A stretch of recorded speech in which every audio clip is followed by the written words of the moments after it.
A Good Man in a Bad Trade. From the American Mercury, January 1933. A review of Grover Cleveland, A Study in Courage, by Alan Nevins, New York, 1932. We have had more brilliant presidents than Cleveland, and one or two who were considerably more profound, but we have never had one, at least since Washington, whose fundamental character was solider and more admirable. There was never any string tied to old Grover. He got on in politics not by knuckling to politicians, but by scorning and defying them. And when he found himself opposed in what he conceived to be sound and honest courses, not only by politicians, but by the sovereign people, he treated them to a massive dose of the same medicine. No more self sufficient man is recorded in modern history.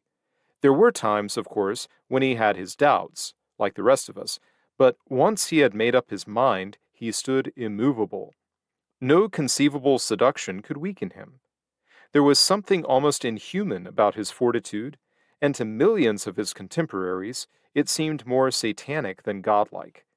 No president since Lincoln, not even the melancholy Hoover, has been more bitterly hated, or by more people. But Cleveland, though he certainly did not enjoy it, he was, indeed, singularly lacking in the shallower and more comforting sort of egoism, yet did not let it daunt him. He came into office his own man, and he went out without yielding anything of that character for an instant. In his time, it was common to ascribe a good part of this vast steadfastness to his mere bulk. He had a huge girth, shoulders like the Parthenon, a round, compact head, and the slow movements of any large animal. He was not very tall, but he looked somehow like an enormous natural object, say the Jungfrau or Cape Horn.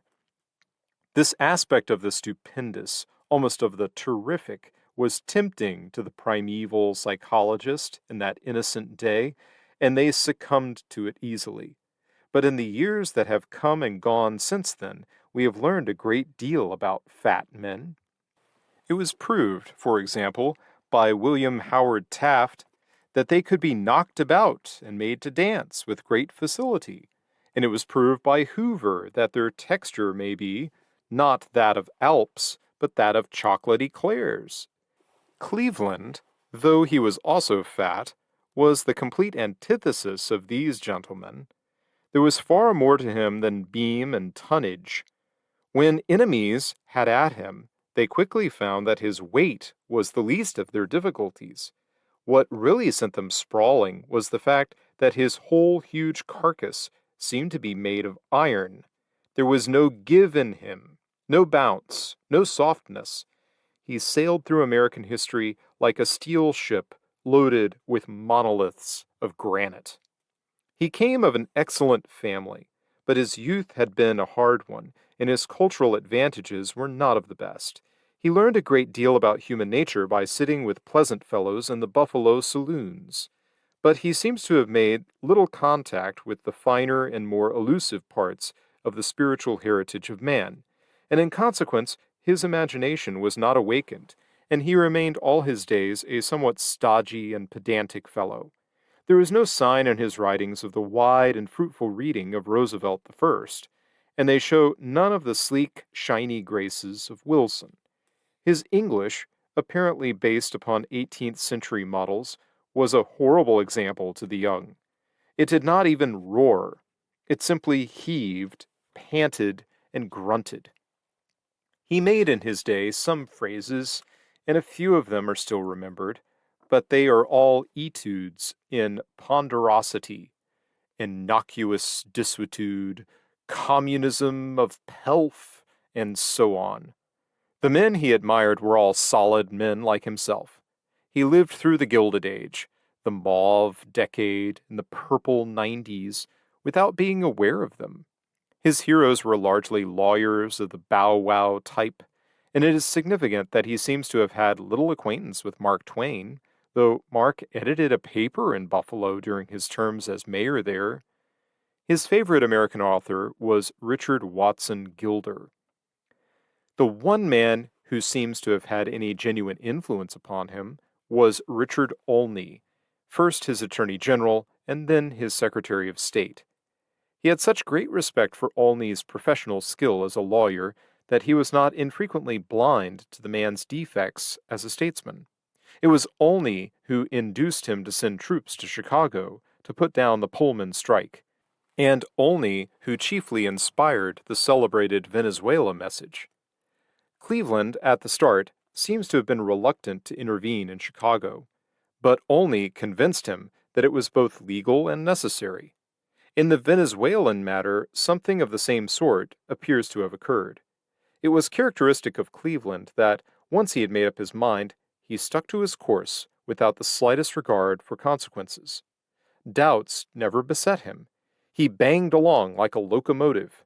If man or devil got upon the track, then so much the worse for man or devil. God, he once wrote to Gilder, has never failed to make known to me the path of duty. Any man thus obsessed by the concept of duty is bound to seek support for it somewhere outside himself. He must rest it on something which seems to him to be higher than mere private inclination or advantage. Cleveland, never having heard of Kant's categorical imperatives, and being almost as innocent of political theory, naturally turned to the Calvinism of his childhood. His father had been a Presbyterian clergyman, and he remained a communicant of the family faith to the end.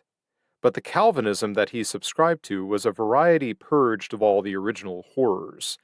He translated predestination, with its sharp cocksureness and its hordes of damned, into a sort of benign fatalism, not unmixed with a stealthy self-reliance. God, he believed, ordained the order of the world, and his decrees must ever remain inscrutable. But there was nevertheless a good deal to be said for hard work, a reasonable optimism, and a sturdy fidelity to what seemed to be right. Duty, in its essence, might be transcendental, but its mandates were issued in plain English, and no honest man could escape them. There was no record that Cleveland ever tried to escape them. He was not averse to popularity, but he put it far below the approval of conscience.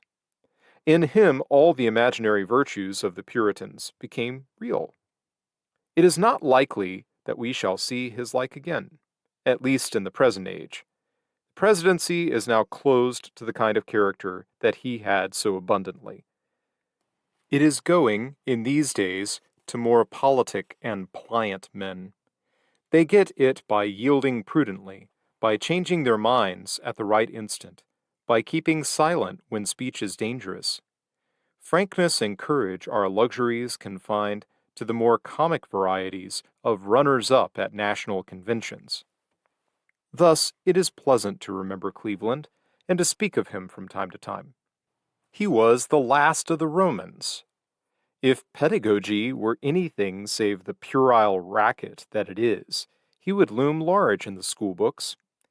As it is, he is subordinated to Lincoln, Roosevelt I, and Wilson. This is one of the things that are the matter with the United States.